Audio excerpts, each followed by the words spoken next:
Hello. Hi, this is Daisy. Am I speaking with Bruce? Yeah. Daisy who? Yeah, I am Daisy Viado, and I'm actually calling because I work alongside the county and we're helping out families who might be going through probate. Sorry, did I catch at a bad time? I'm a little busy, but go ahead.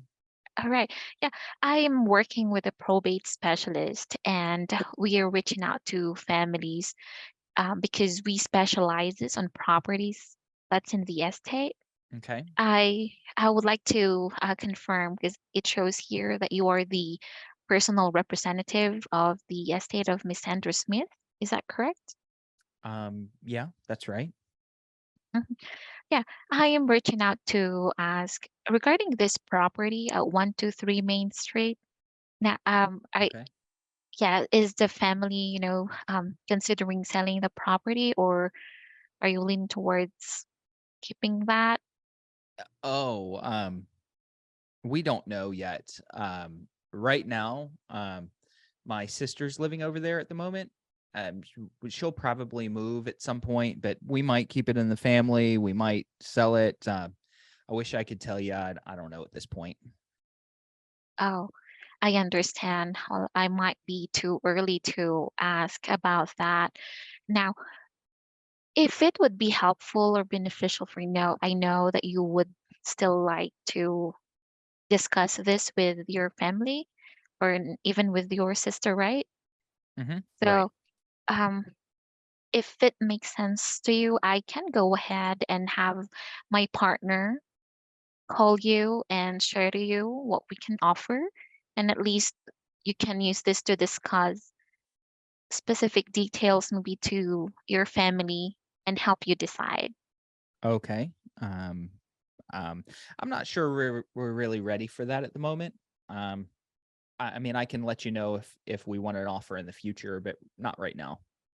Oh, yes, of course. I understand. Now, I can go ahead and leave my name and my number just so in case so we can keep in touch. Do you have a pen and paper? Or are you ready? Yeah, sure. Yeah, go ahead. Okay.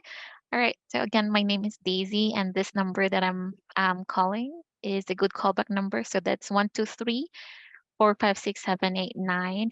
And also, just in case I won't be able to like hear from you, will it be fine for me to try to call you back and just check with you for an update maybe after a month or maybe after 2 to 3 weeks?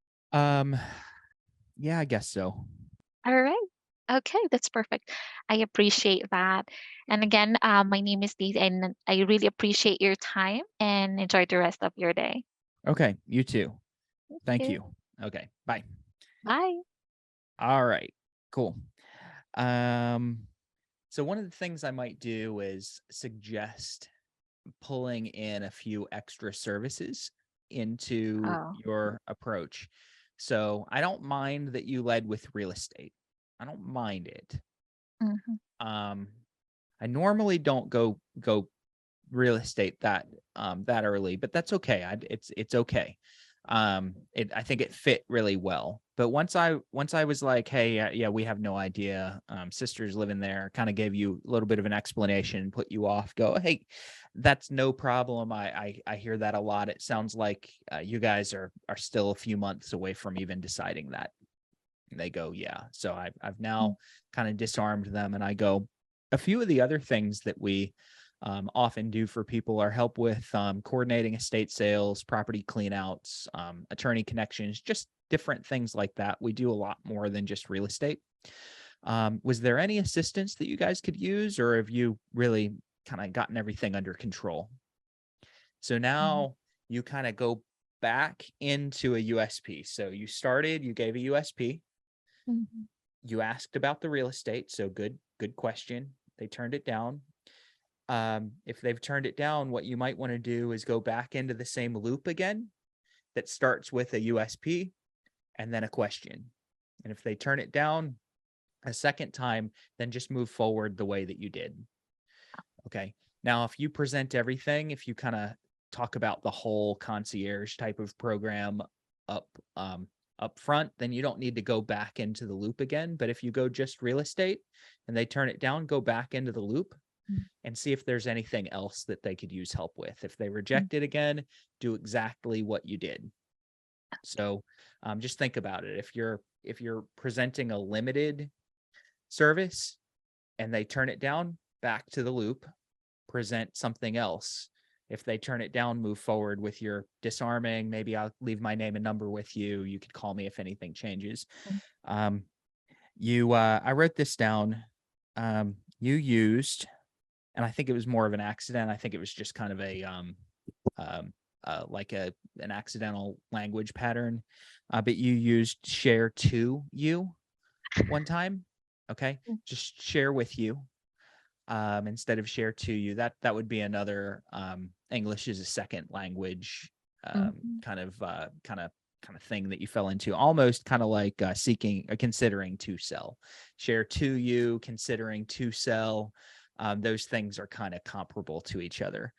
Um, and then you said at the end, just in case I won't be able to hear from you, maybe I could follow up with you. I always want to assume that I have permission to follow up. I don't want to ask. When you ask, it gives them a really good chance to say no. mhm, And if they remember saying no, then they're going to be kind of mad at you for following up. So I always just kind of want to assume the follow up. Sometimes I'll state it. Sometimes I'll say, hey, listen, I know you guys don't need anything. I'll probably just check back in a couple of months and just make sure that there's nothing that you guys might need at that point. Now, I told them what I was going to do.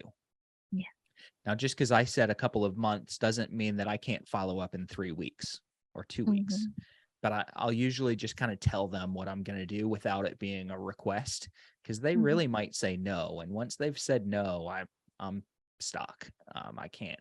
It's hard to follow up with someone that said don't follow up. So I just don't ask. Now, what you might want to do instead, before you've said, hey, I'll follow up, is said, sometimes things change.